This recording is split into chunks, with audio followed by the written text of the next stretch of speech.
So is the military draft sexist? That's the question the Supreme Court is being asked to decide. Men are required to register for the draft at 18, but women are not, and some say that is sex discrimination. Men who don't register face a felony punishable by a fine and 5 years in prison, but women face no penalties. So is that fair, and should women be eligible for the draft? Before we talk, go to dblvote.com. Tell us what you think. We always love to hear from you. Tori, what do you make of this?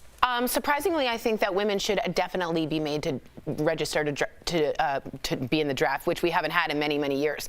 If I want freedom and equality, that's got to go both ways. And it can't be that the men get punished for one thing and women don't. If you're going to protect a class, which is a protected class of women, gender, then you got to do it both ways. So I am fully for women participating in Navy SEAL training. If they can make it, that's great. Front lines, combat, engineering, anything has to be up for grabs. Now, I know a lot of people at home right now are saying, who's going to stay home and take care of the kids? And that's a real issue. But at that point, maybe the husband stays home if the wife has aspirations. You just brought up a really great point that I don't think a lot of us have thought about, because conventionally speaking, if you think back to Vietnam, right, most of the homes, the dependents are dependent on the mother, right? Most of the time, not all the time.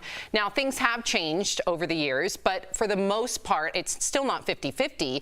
So what if it's just dependent specific? Like a man, I don't know the details here, but if a father has kids, Erica, they shouldn't be drafted. If a woman is a single mom and but then has you're kids, being penalized for not having kids. No, drafted. You're not being penalized. But some people think the draft is a penalty at some point. Well, if you have kids, your kids can't go. They save one. It's that Private Ryan effect, right? So if you have 5 sons and they all get drafted, they're going to save one of those sons. So your name lives on. That's how it used to be. So no. So if you're a parent, though, and you're a single parent and you have 3 kids depending on you, you're eligible for draft? That can't be right. That's I see what you're saying. That cannot be right. If you're a single mother or a single father. I see what But you got to think, too, this isn't the 60s anymore, right? 18 years old, you're getting drafted. Maybe families started earlier back then. 18-year-old, now you don't really think of families, right? This is kind of a crazy topic to me, because I agree with Tori on one hand, but in order to express your freedom and equity and equality, that also means you have to have it. And the truth is, women do not have full autonomy over their bodies in this country. And also, the idea of sexual harassment and some of the issues that are happening in the military that's a good point. are grave. If you speak to female veterans or people who are active duty, they will tell you that there are situations where they do not feel safe.